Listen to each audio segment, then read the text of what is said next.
So I'm surprised if you see me keep muting myself. That's fine. So I don't keep doing that into the microphone. If you collapse and Matt's not willing to, I will phone for an ambulance. Oh, that's great. I'm happy to do that. Make me sound like a dick. Will be it'll be a British one. Yeah. So you might be waiting a while. So I might actually get help there. That would be nice. Someone might actually give a shit about my well-being, as opposed to. I love you, Corey. I love you too, Matt. All right, I started YouTube. Thank your friends for being so nice to me last week. Oh, yeah. I had to remember. I feel like it's been a really long time because I don't really remember recording that. No, I can understand why you don't. Really? Yeah. When we start recording, I'll mention why it's fucked, but in case anyone cares.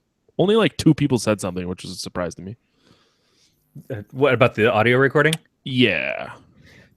I mean, unfortunately, it seems like we've been struggling with the audio for a little while. But I know what I did. I know what I did, and I didn't have the raw file anymore to fix it. No, absolutely not. So why would you say that? Why would I say what? Save that. Oh, I actually honestly think it might be on this thumb drive sitting in front of me. It wasn't still on my computer. I know I'm fucking weird about files. When I'm done with them, I get rid of them. That's perfect. Honestly, that's smart. Yeah. The amount of shit that we've allowed ourselves to build up and just retain. We're all digital hoarders. Mm-hmm.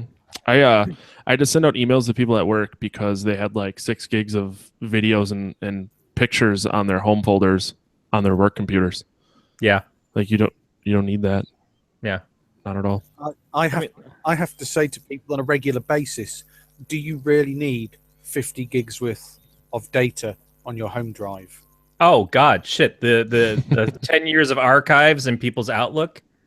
It's like, why can't people delete fucking emails? Jesus fuck. Well, we have clients that expect, then those clients better be shitting, holding on to that stuff, because what the fuck? Yeah, this is why we have tape. Yeah. Fucking tape. Cool. You guys want to start? Cool. Yeah, go for it. All right. Gotta clear my throat.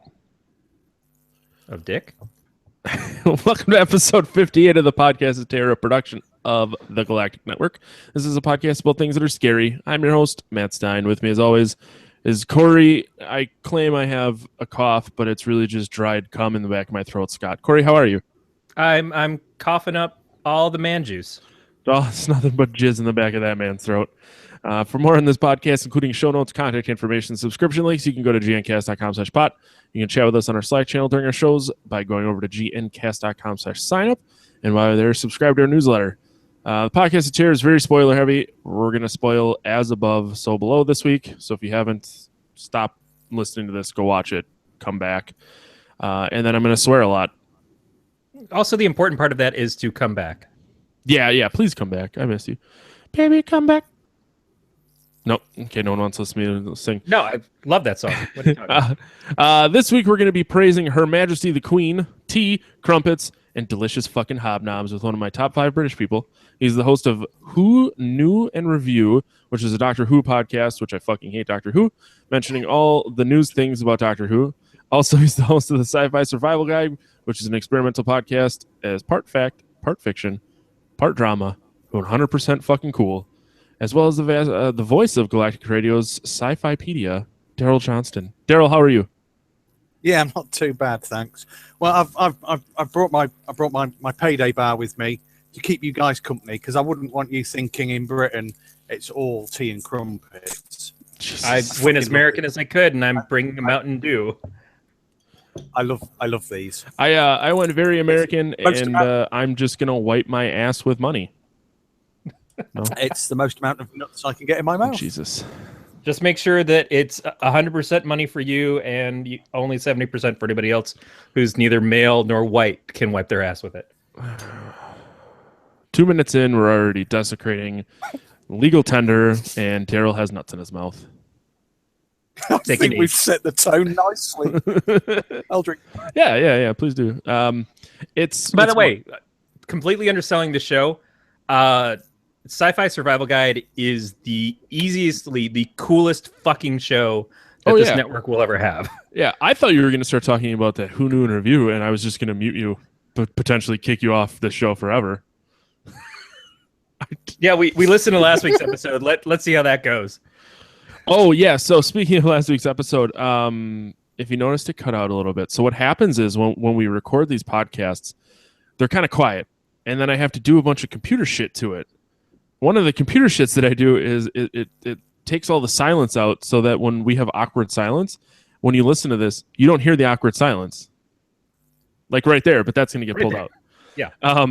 So what happened was I pulled the silence out before I compressed it, and compression makes it louder.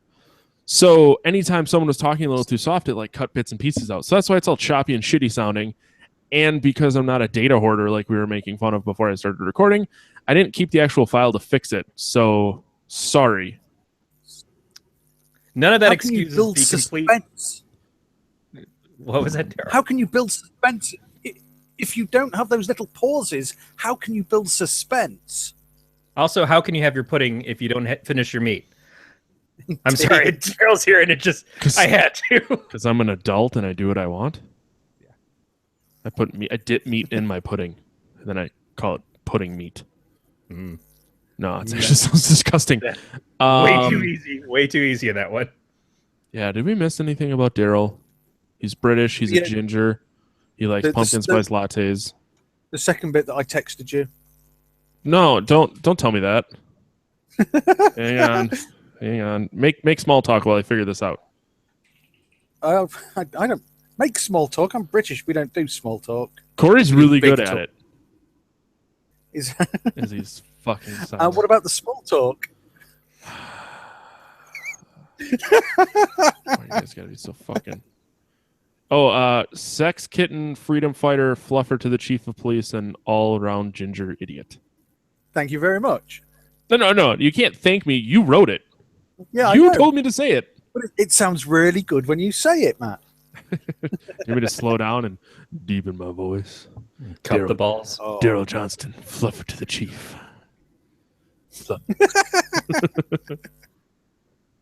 All right. So, I have a delicious pumpkin beer because I'm white and a 14-year-old girl.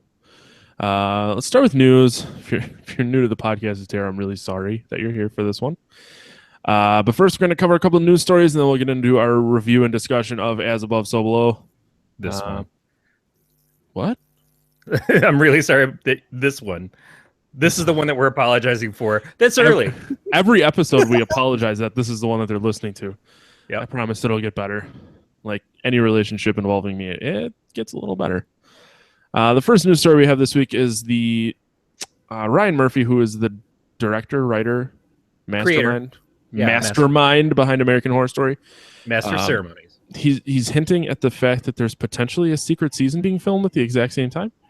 Yeah, he's been working on it for a couple years, so it's not something that is even, I think, scheduled to come out on air yet, but it is going on behind what everything else that he's doing, and he's completely controlling it, so it's not like it's going to go through a lot of different hands and writers and stuff. Yeah, it's kind of hard to understand exactly what it is he's doing this for, what the purpose is. Well, I would assume that he's potentially filling in all of the gaps that he has created with the other seasons of his show. I could be wrong. I mean, the other story on this is that there's a connection between this season and the Freak Show season that we haven't seen yet, but it's going to be sneaking out of it. Well, I mean, they all are supposed to run together. They all tie into each other. Yeah, but this season, I think, is when we're going to actually start to see that more permanently. Darryl, do they have American Horror Story in the UK? It is shown on one of the channels, and it's something I dipped into and then dipped out of because it didn't seem cohesive. So it's like Matt's mouth. Yep. You dip in, you dip out of my mouth, and it's never cohesive. Mm. That's right. I don't know how that pans. That works. More congealing. Yeah, and I mean, I've only tertially seen the show. This my wife watches this. She was all excited that it was coming back on.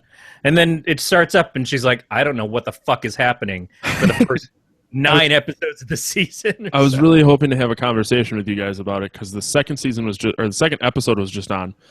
And it's really weird and confusing. But if neither of you watch it, then I could talk to myself, but no one wants that. We kind of deal with it a lot. No, this season is kind of one of those shows where they're telling an actual story. I mean, the premise of it is that they're telling an actual story like you'd watch a show like Behind the Scenes Mystery or Ghost Hunters where they have the reenactment as they have the people who actually were there but they don't telling really, what happened. Yeah, they don't really explain that, which kind of pissed me off. It's like you have to figure it out on your own. Yeah, it's horrible when a show makes you think. Well, fuck you.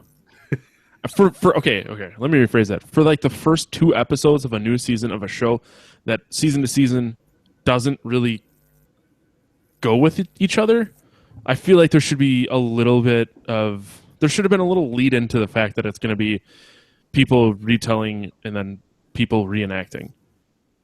Yeah, I mean, and I can't say whether or not it's doing it well. It's just that that's what the inherent premise of it this season seems to be. And the trailers and everything for the season were all fucked up because they weren't giving you an idea as to what it was actually about. Mm-hmm. I don't know why they held back on what it was for so long, unless just to create buzz. Clue. Yeah, I mean, maybe, but that's one of the problems that I had. The trailers didn't make me want to watch it. I was curious enough to watch an episode to maybe 2, but they didn't seem to make sense to what the show was. I feel like at this point, this is the start of the 6th season, that it has its fan base. And from here on out, it can fucking do whatever it wants. And it could probably solely rely on existing fans to tell other people that haven't seen it to go watch it. They don't really need to make you watch it. I mean... because America, motherfucker. A fan base is good. But we just watched the first episode of the 2nd season of Scream Queens, which is from Ryan Murphy as well. And how was it? It's all right. I mean, it's certainly... I think the first season opened up a lot stronger. Part of it is taking people from that first season and trying to force them into the setting for the new season. But at the same time, it was just... I don't know if there was enough characters to really... What Scream Queens works on is the personality of the characters, who change often show to show. Mm. But at the very least, it's funny and it's enjoyable to watch them. And it took a while to get to that part in this. When the girls from the college kind of showed up and all started evolving themselves again, Emma Roberts and all those characters, then it started to get fun. I think that they're the selling point for the show at this point. But it wasn't my favorite watch. I just kind of not sure where it's going to go. Yeah, you'll have to let me know. I haven't been recording it, but I could always go back and get it. Did you ever finish up the first season? I don't remember. I think so. The last thing I remember was the Red Devil mowing people's heads off. That was the first episode. Was that the first episode? That was the first episode. It was Def Taylor Swift. I know I watched more than one episode. Yeah. I don't know. That was a lot of beers ago. I've only seen a couple of episodes of that, but it's absolute nonsense popcorn TV. Oh yeah. Yes. Yeah, it's acceptable. Corey likes it a lot more than I do, but that isn't really saying a whole lot. It's one of those things that I get to watch with my wife and we both laugh through, and I'm not saying that it completely holds our attention, but at least we crack up enough that we're excited to see the next episode. But I think that that's a perfectly valid way of describing most of Ryan Murphy's stuff. If you go back to Nip Tuck, any of the things that he's done, it's always kind of just popcorn TV. It's not deep. It's not like you're getting a Breaking Bad experience out of it. But it's just to kind of keep you like just entertained for an hour. Right. Let's move on, I guess. We could talk about Ryan Murphy all night. Different. Wow. Every time I see the name Ryan Murphy, I think about Ryan Murphy, who was on an episode of our show. Yes. Who did the Galactic Gaming and Different Ryan Murphy though. Yeah. That was a shitty story. I'm sorry. But a great Ryan Murphy. You can spank me. The next news story we have is that John Carpenter. God damn. That was a struggle for you? I don't know why. I really don't know why. I do. I just want to tell you that we're all here because we love you, Matt, and we want you to get better. God damn it. I'm not an alcoholic. I could stop whenever I want. I just don't want to. Yeah. John Carpenter to host El Rey's Halloween Horror Showcase. I have no idea what El Rey is. El Rey is the network from Rodriguez, who did From Dusk Till Dawn and is done a From Dusk Till Dawn series on the El Rey network. It's basically he does the network to emphasize other filmmakers, but it seems to play a lot of his stuff.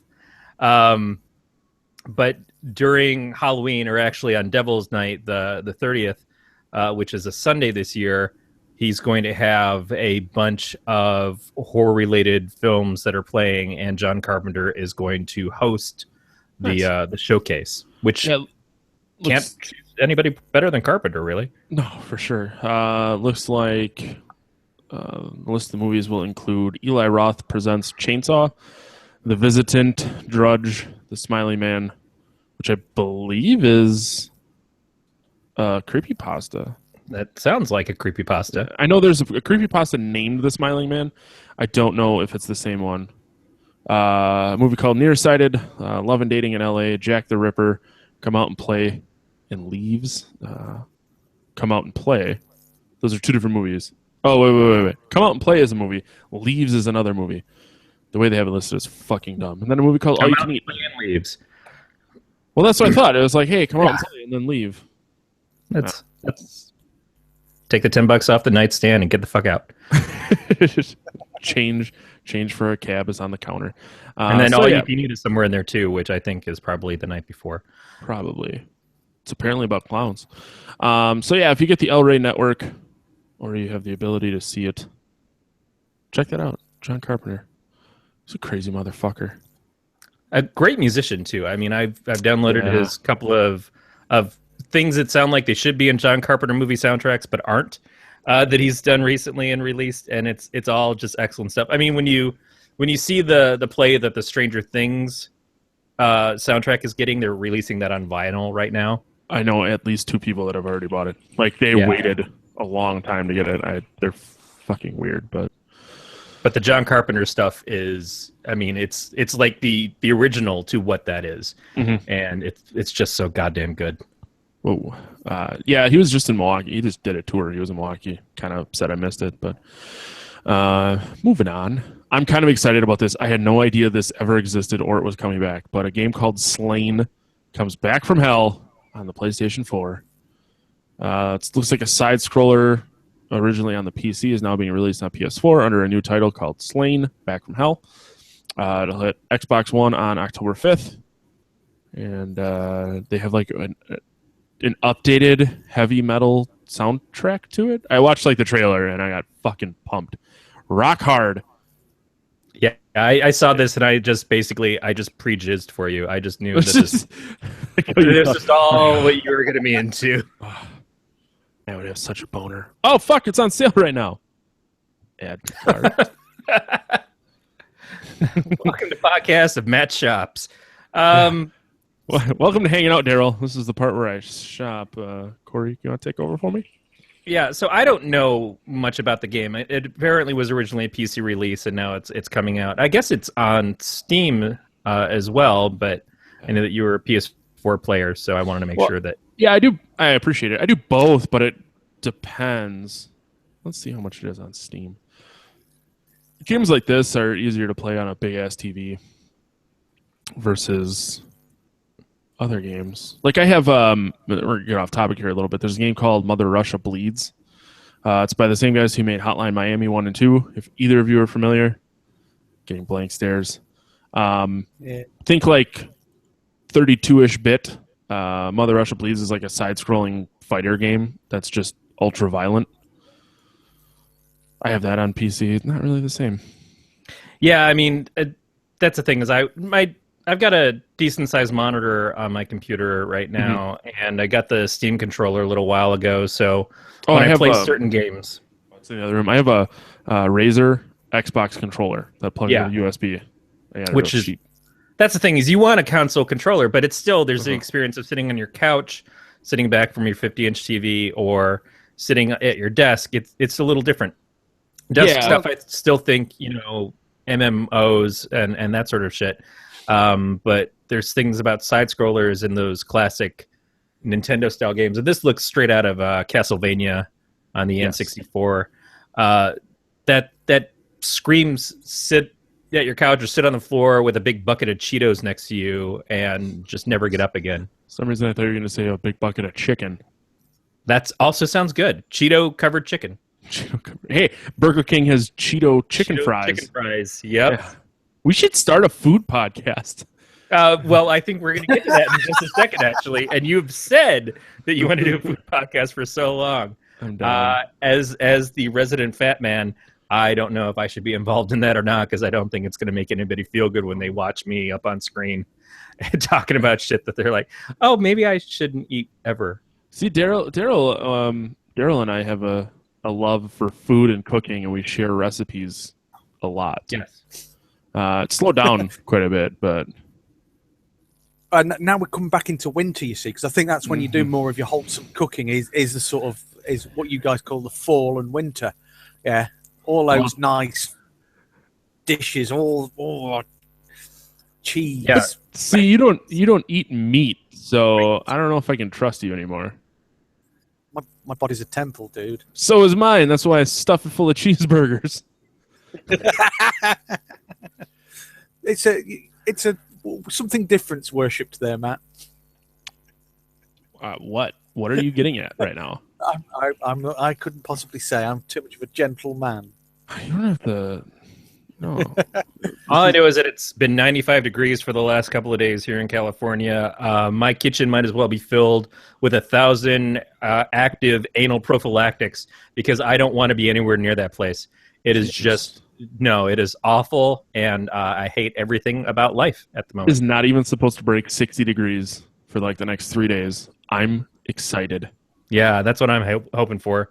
That'll hit us at some point right now. If you could please convert that into a proper measurement, because the rest of the world doesn't use Fahrenheit. You know that, right? Yes, I know.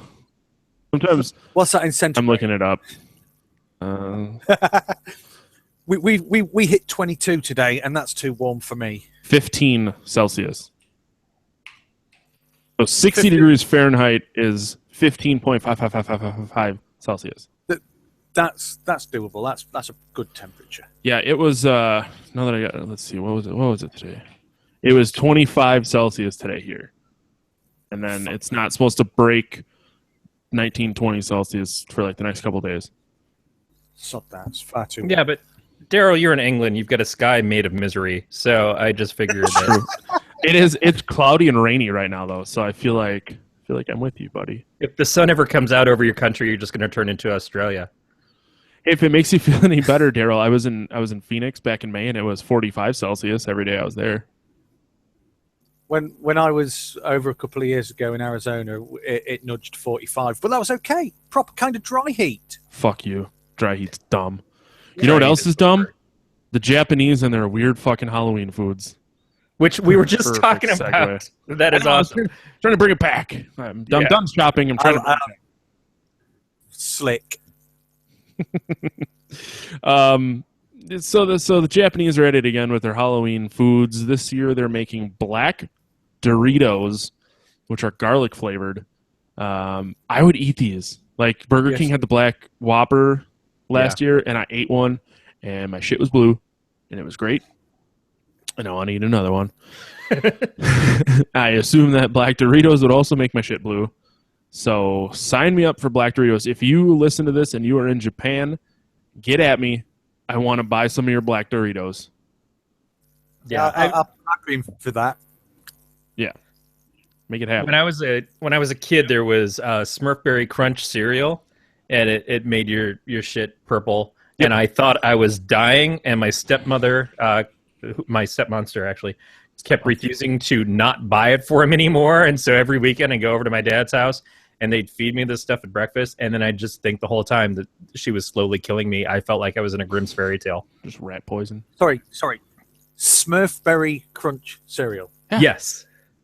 For fuck's sake, what is wrong with your breakfast cereal, dude? Hey, fuck you. Smurfs come from France, all right? That's where that shit originated. I know this. So, yeah. Oh, Jesus. Suck it, Darryl. Fucking well, you guys do you? Because I'm candy here as well, you say. Oh, Mike Nikes, yeah. Yeah. I it's like crack cocaine to me, this. I love this. You know what's crack cocaine to me? Crack cocaine. Crack cocaine? Yeah. I don't fuck around. Speaking of fucking around, just on top of the wonderful Japanness of it seems so American. I don't know why it doesn't seem like we're getting these here, but Japan is also at their McDonald's doing Halloween French fries, which are just French fries drizzled with some sort of brown and orange syrups.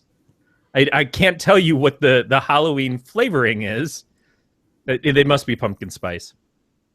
Yeah, it really doesn't say.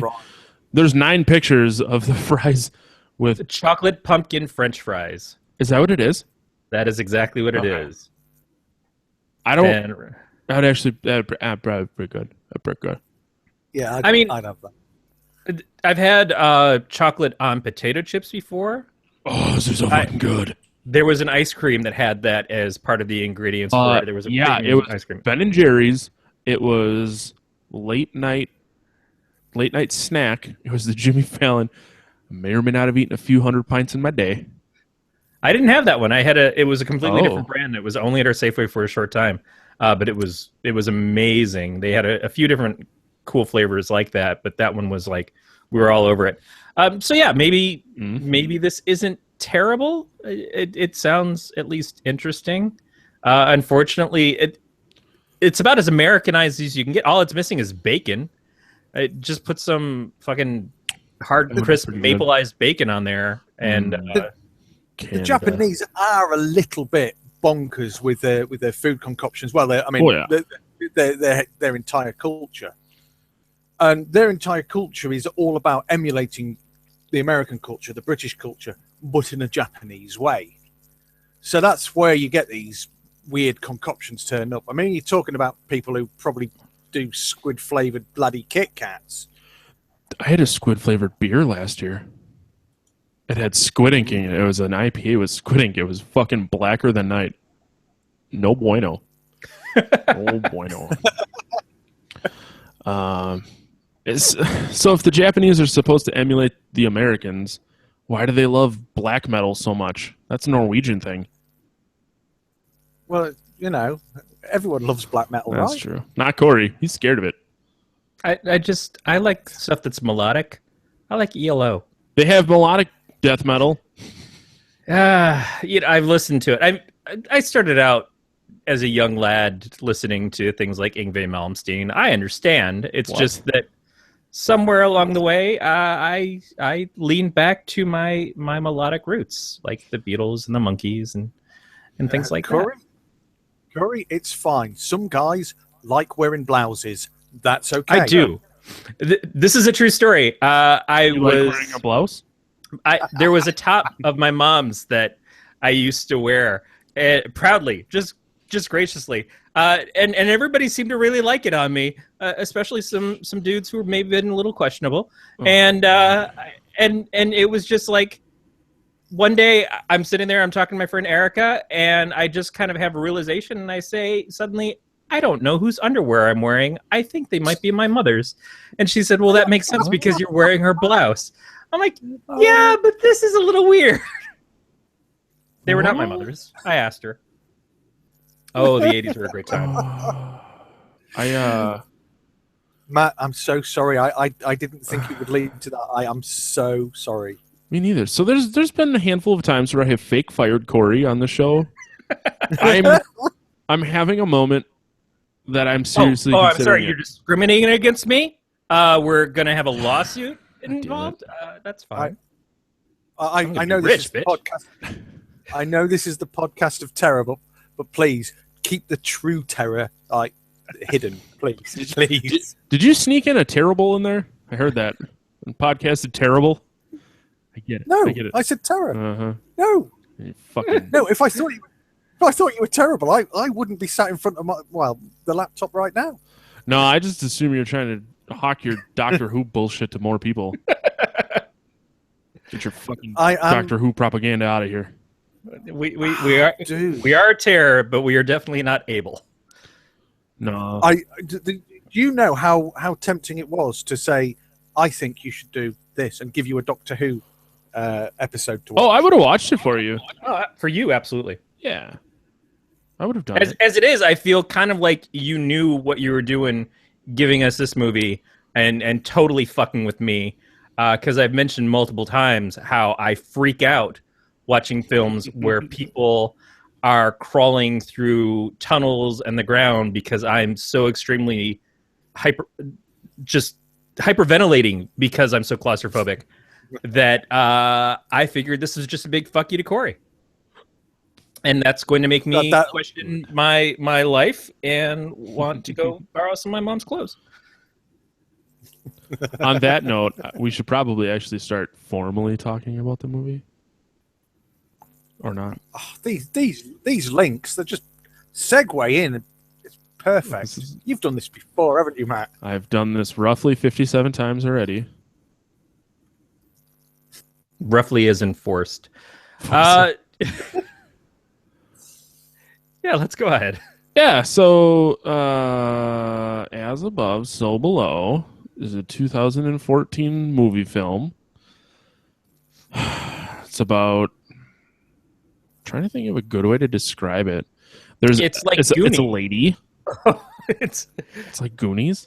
It's a little bit like Goonies. It's a little bit like the third Indiana Jones film, the Last Crusade. Oh, I mean, it really evocative of both of those. I fully expected them to find a guy doing the truffle shuffle in the corner somewhere in this. It's Goonies. It's Goonies meet Tomb Raider.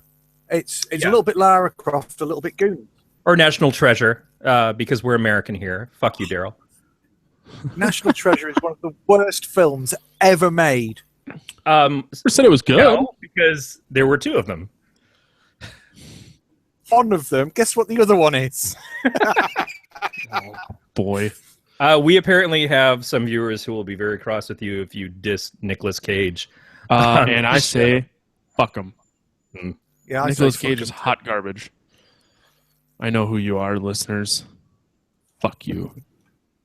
There's only like 7 of them, so it's pretty easy to weed them out. It's so not difficult. What were you going to say, Darryl? Like I said, parts of this film were Lara Croft Tomb Raider, without a shadow of a doubt. Yeah. Man, I don't know. It was such a good fucking movie. I was so happy you picked this. I had seen it previously and really, really enjoyed it. But it's about this girl named Scarlett. I should actually explain what the movie is if someone hasn't seen it yet. But they're essentially trying to find treasure, a philosopher's stone. Okay, so they're trying to find Harry Potter, and he's in the middle of the earth, which is halfway between the surface and the center of the earth. Something about hell. There was some math involved. I got a headache, and when I woke up, they were in the middle of the world. No, you see, it's actually about the Knights Templar and how they hid secrets in France in the catacombs under Paris is what it's about. Is that why you picked this? Is because it's about your half of the world? Because the British love the French, yeah? I don't know. Do you? No, they're cheese-eating surrender monkeys. All right. I like French fries. Cheesy surrender monkeys sounds awesome. I like French toast. Menu somewhere in Japan. Next Halloween. That's next Halloween. The main food scientist for Japan is listening to this, and he's actually like, "Oh, that's a very good idea." Listener number 4. Listener number 8, Japanese food critic. All right, you should probably start talking about something else before this gets out of hand.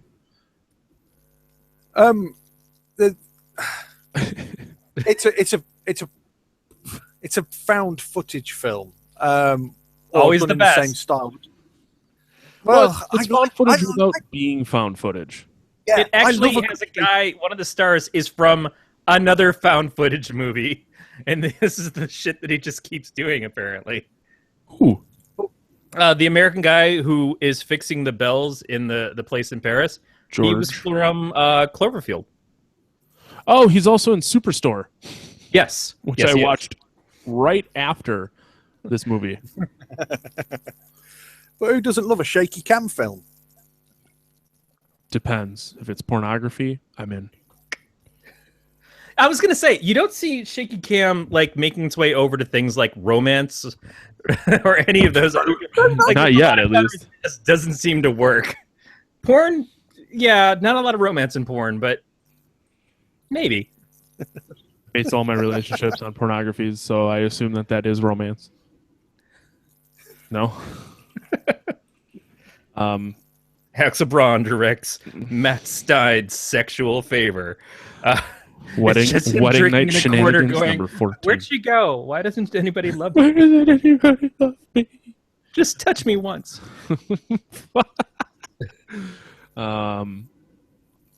So this movie.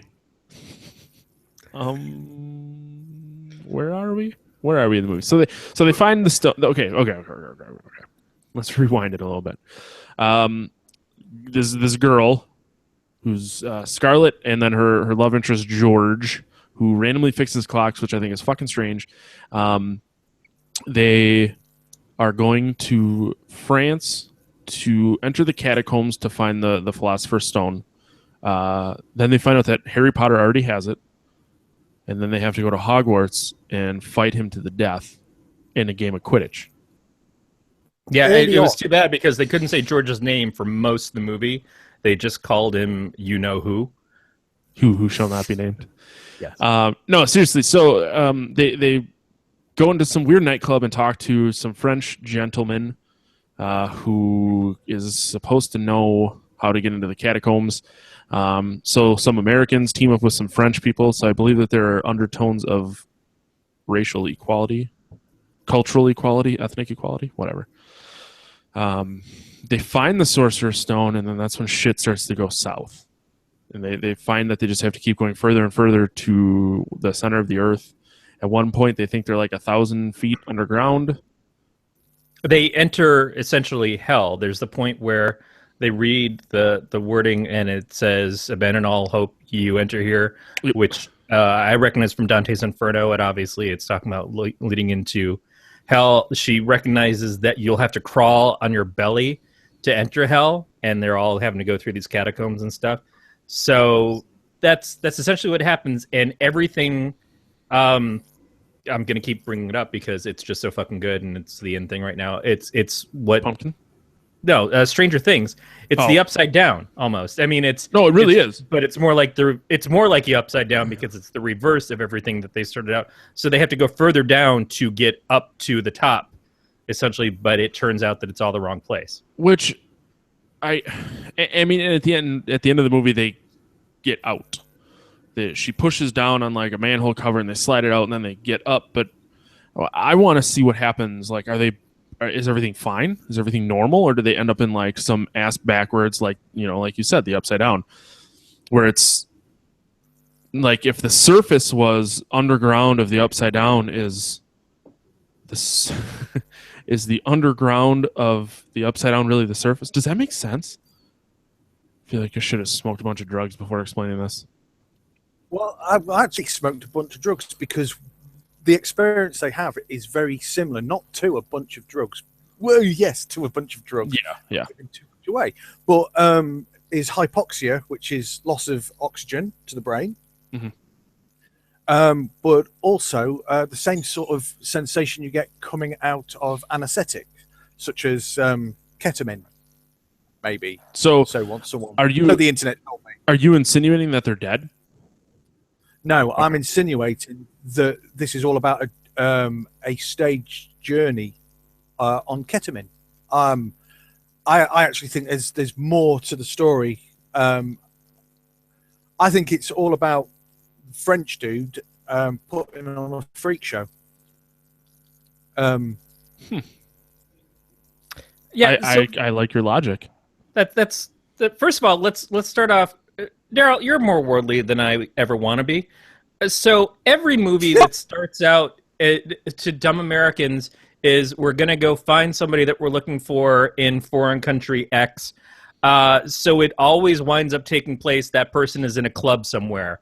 There's some bullshit house music playing, and that's where you find anybody in any other country, be it to find love, be it to find your way into the pit of hell, or find somebody who's going to cut you up and sell your parts off in a hostel. You always go to a club first, and then you go, all right, and then tomorrow we'll make our way down into the illegal zones underneath the ground.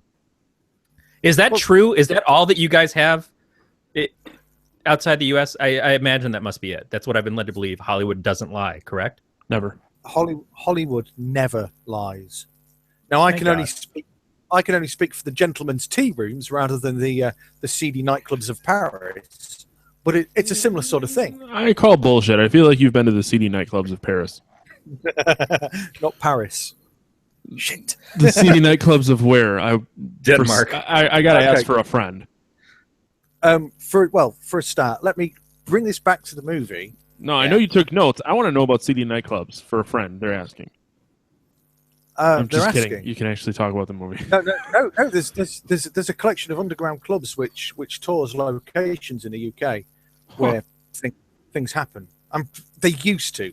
When I used to run a pub, them sort of clubs I might go to after work, but they did used to happen, and I'm presuming they still do.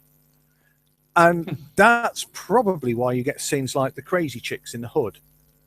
You know, when you saw that in the film, and they're in the catacombs, which itself is a little bit creepy, yeah. But that's what youth want, isn't it? They want to be creeped out. They want to have that vibe, that sort of daring, dangerous, little creeped out vibe. As soon as you see the women chanting, why do you carry on walking past them going, basically we just ignore these are nutters? That is your first get out. No, it's true, but I feel like they try and make it okay because the guy's like, oh, this happens a lot. There's always people down here being crazy and shit. Also, when you find your friend that you apparently lost some time ago, and he's just like, you all left me here to die. Well, let's keep going. Yeah. What the fuck is that? Well, it's like, oh, great. Can you show us around? So you have the team back together. No. There's. I mean, the pacing of this is perfect because it takes so long for them to get where they're going, which is ideal. I don't know if you guys have ever done any caving. You don't look the spelunking sort. Well, fuck you, because I did when I was a young child. When you was you are still a young child. That's called birth. That was the birth canal, Matt. I spelunked out of a vagina, and I emerged a cabin man. No, seriously, when I was I can never get back in. I was probably 7 or 8. We went spelunking in Bumblefuck, Wisconsin, which is more Bumblefuck than where I live, which is Bumblefuck. So it's Bumblerfuck. Wrap your head around that one. Yeah, but I've been inside a cave, been inside tight places, a butthole, but not recently. Where are you going with this? Well, they all seem to take it rather well.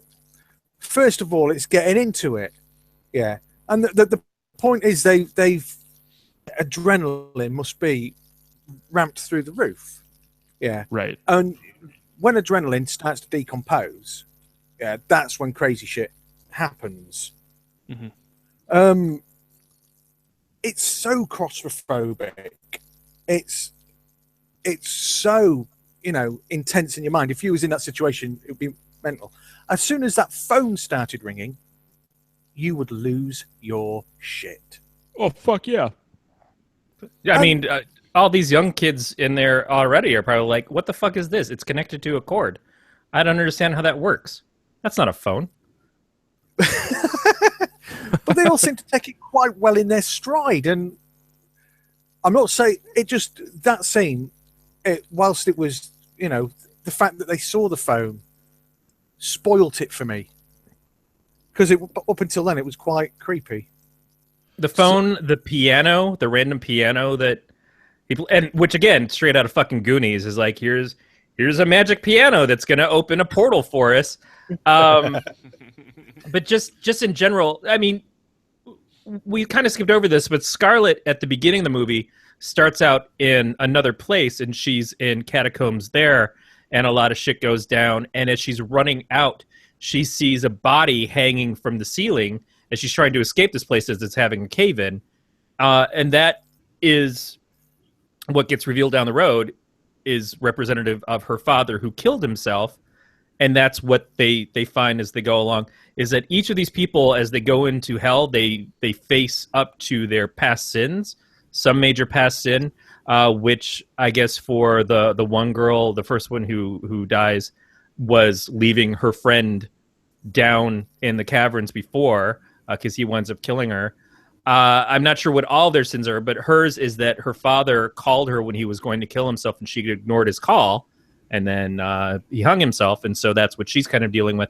So when she gets the phone call, I'm not sure how much of that is really the reality or how much of it is her experience, and are each of these people experiencing their own moments of this around that same time. Well, they always say that they always say that hell is whatever is the worst for you. Right. You know, so heaven and hell are personalized to you. So the fact that they go through the presumed gates of hell and all this weird shit starts happening, which is all, you know, deep-seated shit for each of these people, kind of makes sense.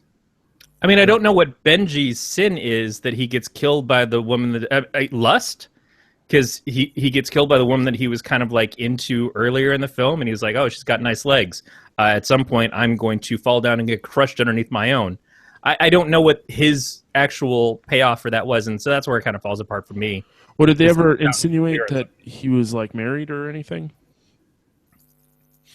No, I don't know. Dating someone. I mean, so that it could be lust or you know, something else to that extent, or they just didn't have a good fucking way to kill him, and that's what they came up with.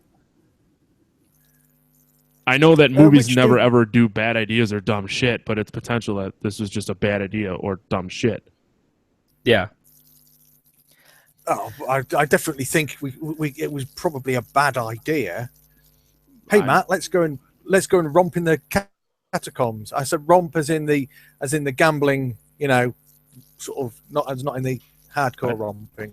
I'd ramp with you. That. He'd romp in your catacomb, and that's why. Yeah, Ben's was his brother dying and him not being able to save his brother. I guess a lot of this stuff kind of, unfortunately, I had. This is the movie where I have my hands over my face some of it because I can't handle watching a lot of the shit that was going on in here. The movie created a lot of really solid, tense moments. And they filmed it in real catacombs. They got to do filming in actual French catacombs, which is good because it made it feel more real. And those moments, especially, don't require a lot of special effects. They don't require a lot of bullshit setup. It's like that in itself is real and terrifying all on its own. You don't need to dress that up at all. And so that makes it kind of stand out a little bit more. If you're afraid of those things. I'd only be afraid of those things if I was in catacombs with the collection of people that were there, because most of them were death waiting to happen. I mean, this might seem a bit harsh. No, not at all. I feel like some of the characters were presented to just come across as being pussies. Yeah. You know? Or just crazy. Just like thrill seekers. Zed seemed like he was just so excited to be this guy who goes and does this stuff. And they're sitting there and they're listing off the reasons why you should be afraid and what can happen if your batteries run out. You're gonna die. If you lose your flashlight, you're gonna die. If you get injured at all, you're gonna die. Hey, let's go. Let's have a good time. Why wouldn't you bring back backups? Saturday night? Or did they? Oh, they did, and all this shit got crushed. Never mind. Ignore me. It's basically we're going to tell you everything that can possibly go wrong, and then everything is going to go wrong. I'm the guy who will someday be found in that first tunnel after the first cave-in happens at traps them all, where George is like, "Hey, I'm not going in. I'm not going in. All right, I just walked in the door. Now we're all fucking trapped. Thanks, guys." I'm the guy that you would find years later who just sat there and cried himself dry, chewing his own arm off because I could not go further down. That's not going to work for me. But I will just blind panic, and that will be it. It's like, well, we either have to kill Corey or leave him here. I suggest we just leave him because then his cries will help lead us back up if we decide to come back this way. I would never ever leave you behind, Corey. You would kill me. That I get it. I understand. I didn't say it. I insinuated Cut it. me open and sleep inside my body for warmth and comfort. You know what? If one of us has got to go, it's just the way it's going to be. You've been looking for a way inside of me for so long. It's okay. Oh dear. What else happened in this movie? Nothing happened in the movie. No, they sit. Right. We're led to believe that the Doris, Budget Lara Croft. She's meant to be clever. She's that's her name, Budget Lara Croft. She's the one who put all this together, who solved all these bullshit puzzles to find out where this mythical item is. It's inferred she's intelligent. She has 2 PhDs, a master's, and she's fluent in 4 languages and 2 dead ones. All that tells me is that she is severely in debt. Yeah. No, she's not American. So she's a British all the education is paid for. Seriously in debt. So when the really weird things start happening, yeah, she doesn't try and rationalize it, which really annoyed me. Like when they stumble across and they go, "Turning Golf Mark II, get down there," and it was a Golf Mark II. I don't know. Do you have VW Golfs over there? Yeah. How the hell did the VW Golf Mark II get down there? Magic. No, the magic comes later when she does the kissing. Well, Harry Potter. It does. You know. No. Are you familiar with what a philosopher's stone is? Like for real? For real? Vaguely. What do you think it is? It's like the G-spot, right? Yeah, it's where the clitoris and the anus meet. So that's why I assume it takes 7 people to go down in catacombs to find the fucking thing. It's an object. It's an object used to transmute base metals into gold. Right. Oh, I never knew that. Okay. So why does she think this girl who's kind of, why does she think rubbing it on her fella's neck is going to mystically heal him? Because it worked once before. Because you rub it on his neck and he's golden. Hey-o. Well, if anything, that would have, yeah. But it's just, you see, I really like this film, but when I analysed it, I found myself getting angry with it just for little things like that. But that did lead to one of the best scenes in the film. Coming back to put it back, and she loses her boots. Now, I don't know about you.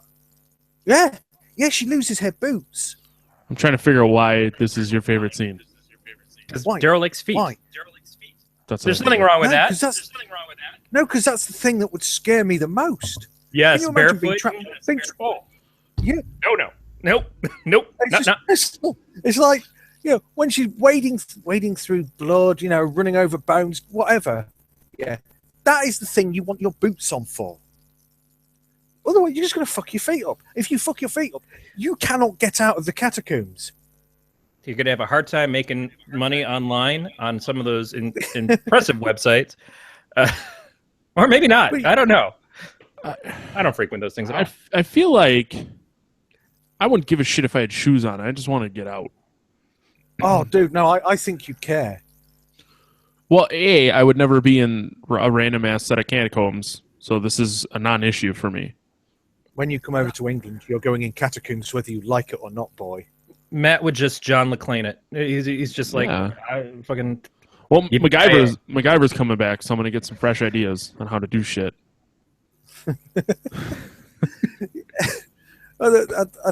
All you need is a Swiss Army knife, and you'll be right as rain. That's all you Duct need. tape, Swiss Army knife, duct tape, 6 pieces of bacon, and 12 condoms. paperclip. I'll make a gun. You are just like Bear Grylls. A lot fatter though. You are like a fat Bear Grylls. Thank you. Bear Grylls if he could eat. Winter Bear Grylls. I found this acre full of bison. I'm gonna kill one with a stick. It's like, you can take the camera wherever you want now. I'm just gonna live here. Found the promised land. All right, so she goes back and puts the stone away, and somehow she had to chisel the stone out. Yet it sits in just perfectly, which I laughed at. But Magic. Then she wipes the dust off and realizes that she's really the Philosopher's Stone. Is that what it is? I think it's whoever seeks the truth does some bullshit. Yeah, because I think that's the actual inscription.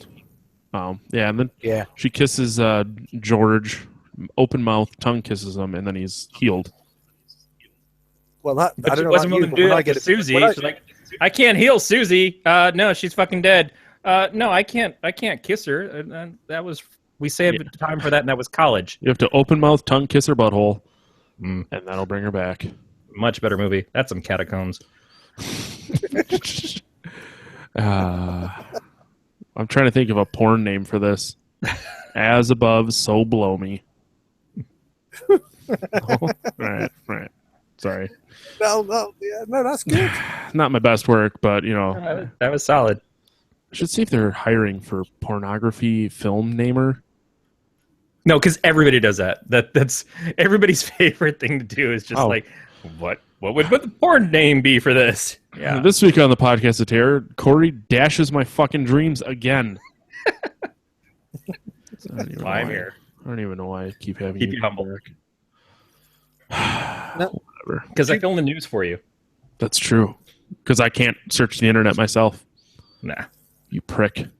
So she open mouth, tongue kisses George. Hilarity ensues, and then they get out. That is about what I remember at the end. George is like, all right, thank you very much. We need to go find a hotel room now. I need 45 seconds. I can't get up and run with this massive erection. Yeah. Plus, I mean, you're barefoot. I'm into it. I'm apparently British. I need you to wash those toes before I suck them. In the blood of your friends. Yeah. Fucking. Wow. This really took a dark turn. They don't seem particularly cut up about it. They do seem more like, let's get the fuck away from here. And who cares about the dead people? Not anymore. Well, I mean, it just. I go back to the moment where they both basically state to themselves, so we're entering hell, right? Yeah. We obviously it couldn't be more on the fucking nose than if it was just like some guy in a pitchfork going, come on over here. And just like they're just, all right, let's go. Let's crawl on our bellies into hell. I just don't like, you kind of fucked up every door that you walk through already. Is like, well, we're not going to go back that way. Let's just go deeper and see what happens. At the point where he says we're about 1,000 feet below the surface, it's like, where the fuck do you think you're going? You think you're going to come out in China? Well, what's on the other side of the earth from France? I don't know.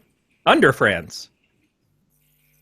Because first I can see London, and then I see France, and then I go 1,000 feet under. Right.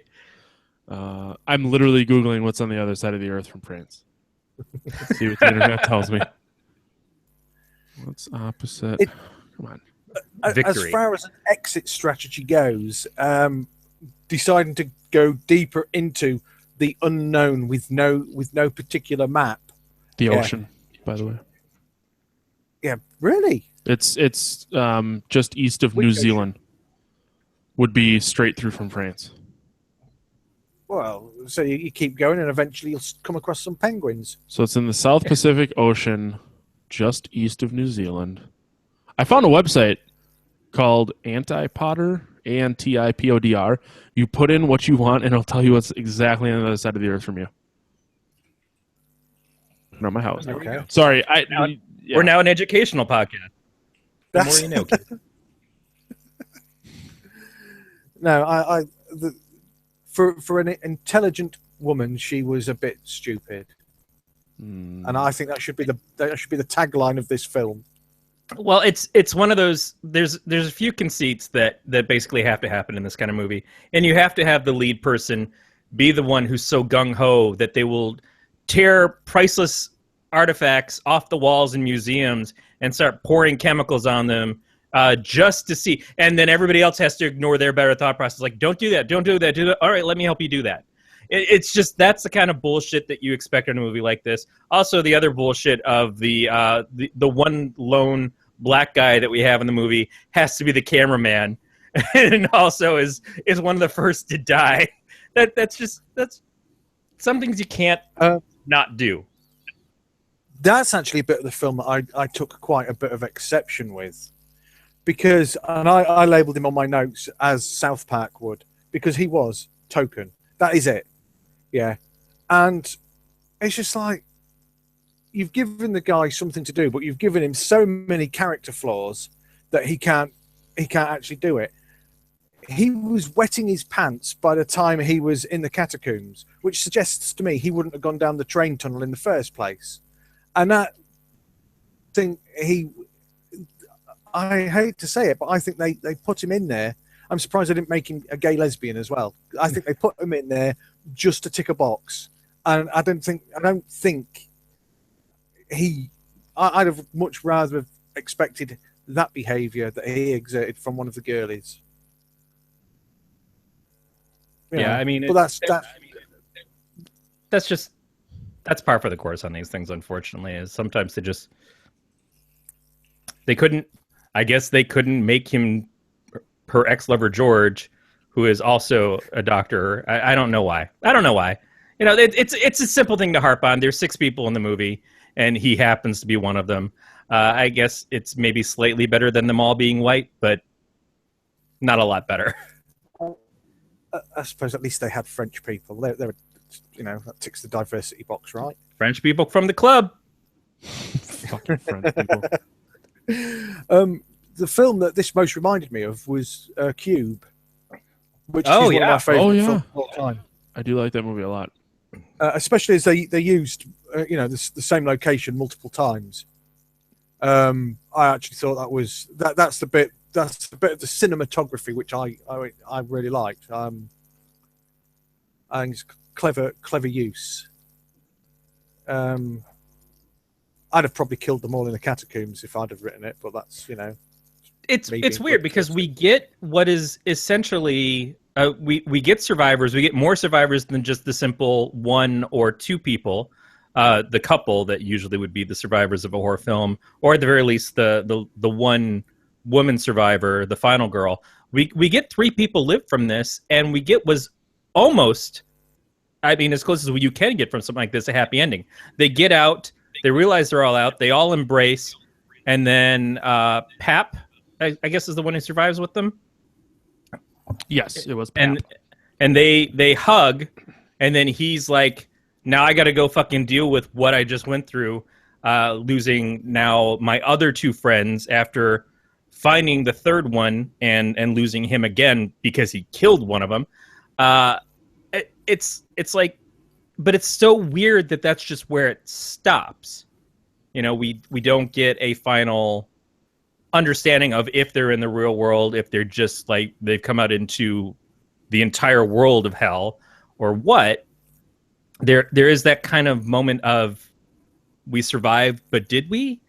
So it's too ambiguous to be a happy ending, but it's not dark enough to be the everybody dies ending that you would expect from it.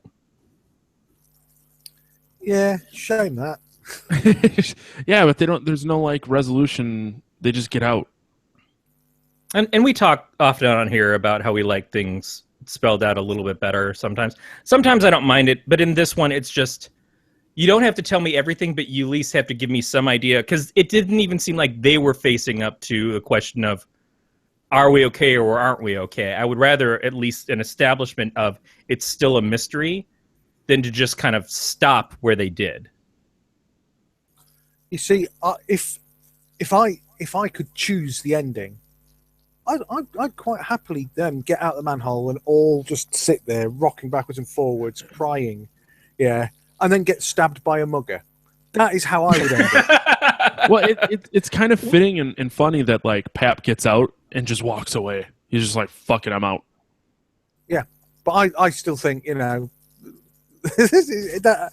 I mean, I'm really nitpicking because I actually really did like the film, and it probably sounds like I didn't, but I really did. It was an enjoyable evening. But you know, I mean, it's certainly the story that it's using the mythology from of the Knight Templar and the journey into hell and all the things that it lays out. It's working with some really good religious ideas and mythological templates and stuff. All of that I think is great, because a lot of found footage films are just based around, we're running around from a monster and that's it. And this was had far more depth than that, which is a nice change of pace. So I agree with you. It's not horrible. It's just there are big holes in it, which is disappointing because otherwise it was a pretty enjoyable flick. I thought it was great. I really liked this movie. There's nothing wrong with that. That's surprising. You're the highlight of everybody. Like, I liked it. I did. Even when Darryl picked it, I was like, "Fuck yeah, I love this movie." I don't even know if there was any wrestlers in it, so it's really amazing that you're into it. Oh. So I feel like we've adequately covered it. Do you want to score it? Score with it? No one wants to put their dick in it. Darryl, you should listen to the show. If you don't, I'm instantly unsubscribing to the one show of yours I like. I might listen to it, but it doesn't mean I pay attention. Fair enough. If you much like Darryl don't pay attention to this part of the show, we rank every movie on a three. Fuck, my beer's gone, so it's getting lost up here. 3 categories, 0 to 5 scale. We start with rewatchability, 0 to 5. Darryl, you're the guest. You get to go first. Oh, it's a 4. I'll watch this again quite happily. It was probably the shortest explanation anyone has ever given when asked to talk about a fucking movie. Corey? I can't watch it again, but it's not because I wouldn't like to kind of maybe rewatch and catch things that I missed. It's just it's that genre of trapped underground fucks me up. So I'll say a 2 because the want is there, but it's never going to happen. I find that strange coming from a Hobbit. Thank you. Suck my balls. Corey, how tall are you? 5'8". Oh, 5'9". So you're normal. Darryl, how tall are you? I'm almost 5'10". Oh, okay. So we're all about the same height. So you can't really call Corey a hobbit. No, it's just because I'm short and round, and because I look like who's the fat fucking dwarf in the Hobbit. I meant that as a compliment. No, that's, you know, honest. Again, Darryl showing his love of feet, likes my hairy toes. Weird. I'm gonna give this movie a 4. I'm with Darryl on this one. It's really good. I was excited to have to watch it again. Next up, if I can find the fucking thing, story 0 to 5. Darryl. Yeah, it's an average story, but it's an average story done well in places. So it's I'm sorry, am I boring you, Matt? No. Sorry, I was cracking my neck. You fuck. No. You look just screw you, buddy. Holy. It's at least a 3, and at most a 3. So Unrepentant rage. Darryl is American. Yeah, I'm going to go 3 as well. I think that there was more there than I expected. Knowing what little I did about the movie from the previews and stuff that I'd seen before, and I think I've wandered through the room when my wife was watching it. I would not have given it the credit that it deserved for the story that's there. But it is still, it's a found footage movie, and there's conceits that you have with those that it's like, oh, we just have to keep pressing on, no matter what. Just keep going with the cameras. That kind of always bums me out. But yeah, 3. I'm gonna say 2.5. It's an acceptable story. Nothing like to write home about.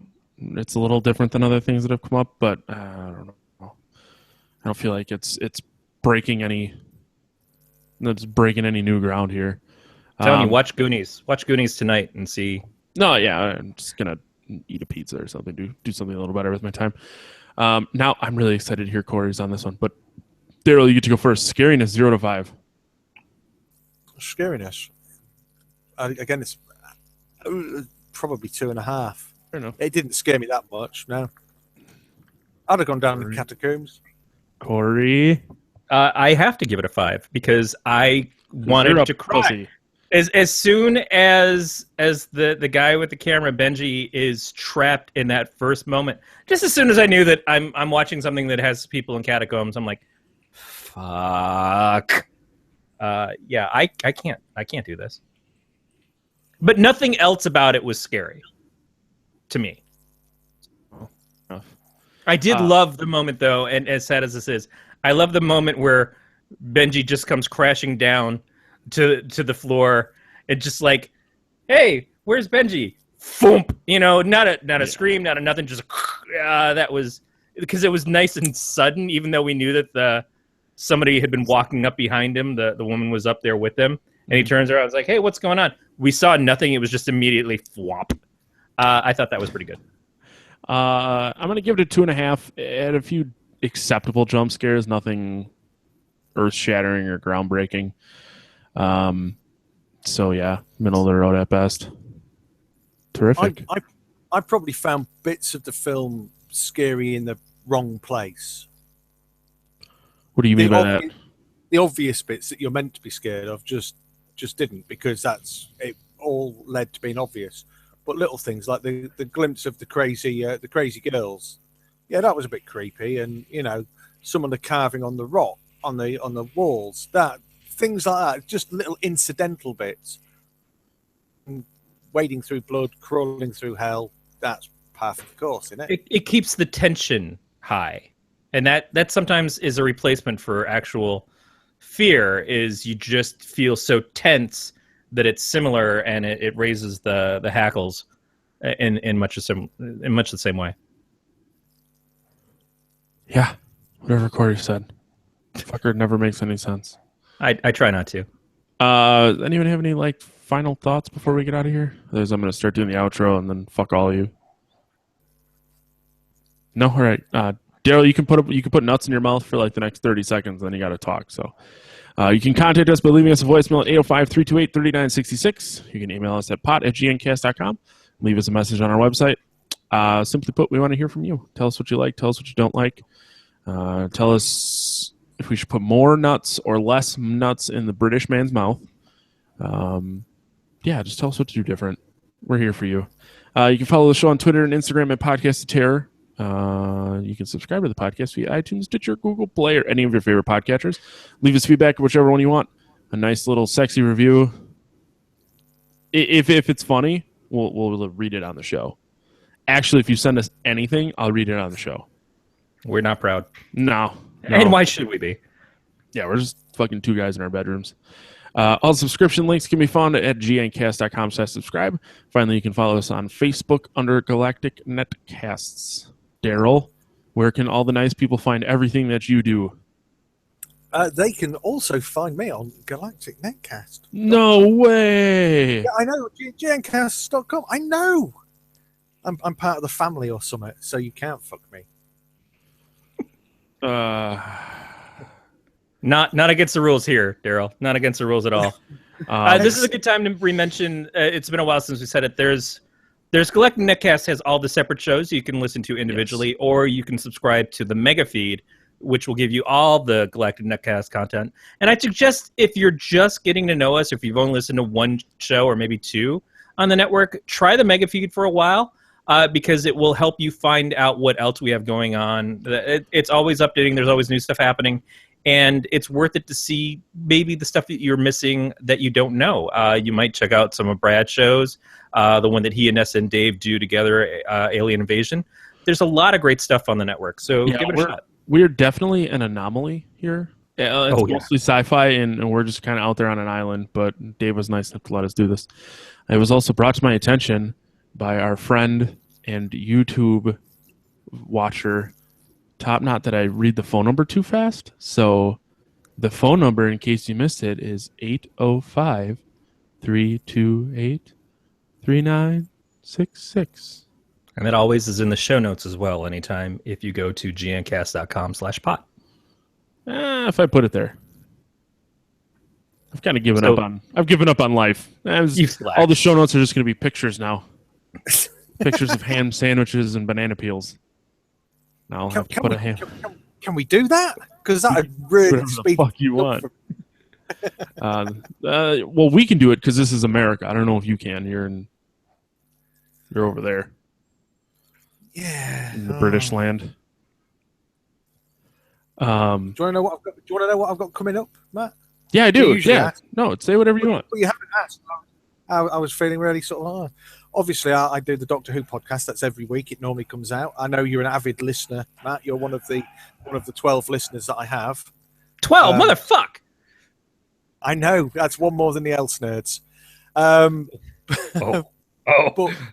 that hurts because it's so real. That hurts so bad. Well, also once a month, as you know, I do Sci-Fi Survival Guide.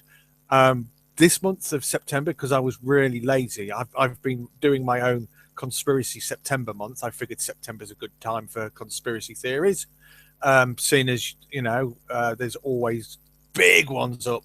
So I'm going to try and do a science fiction survival guide on conspiracy theories with a nice little bit of drama thrown in at the end. And then Halloween, I've got another sci-fi survival guide on Halloween, which I'm hoping to do from a graveyard. Fuck yes. Yeah, Halloween's coming. It's my favorite time of year. I bet it's Corey's too, and that's kind of why we do this. Because of the way I record, I can go mobile, and so I'm probably going to sit late night in a graveyard and record a podcast. Nothing fucking weird or creepy about that. You won't get raped at all.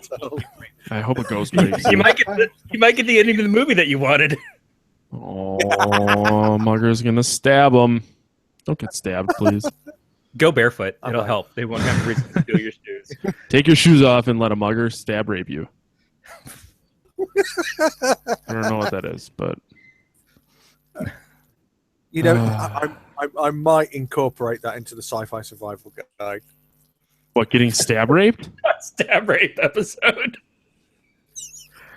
I will totally show up for that one. If you also put it on Who Knew in review, Matt will listen to that one. Nope. I'll I'll take your word for it. You guys will hear about it first, because obviously I put it on the Slack channel. More people should join the Slack channel, because normally it's just me and Matt. It's because I like you, Darryl. I know. I like you a lot. gncast.com/sign up if you would like to join the Slack channel. Corey, where can people find you? You can find the comics that I help publish every week, twice a week, at don'taskcomics.com, sometimes even 3 times when we get a new shock.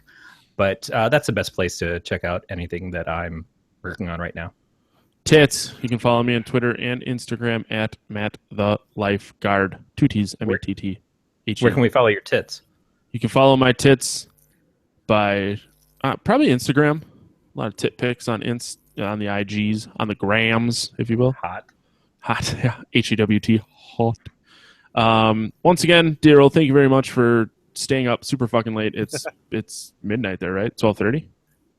Yeah, I'm up at 6, so that'll be fine. Whatever. I need a solid 12 hours of sleep, otherwise I'm a bag of shit. I wish I was joking. You haven't had 12 hours sleep for a while, then? No, I haven't. Thanks for calling me out on that one, you prick. My show. Why are people so mean to me on my own fucking show? Why do you invite them? That's a better question. It's really a better question. This Top Knot fellow seems really nice. Maybe we should have him on the show. He seems nice.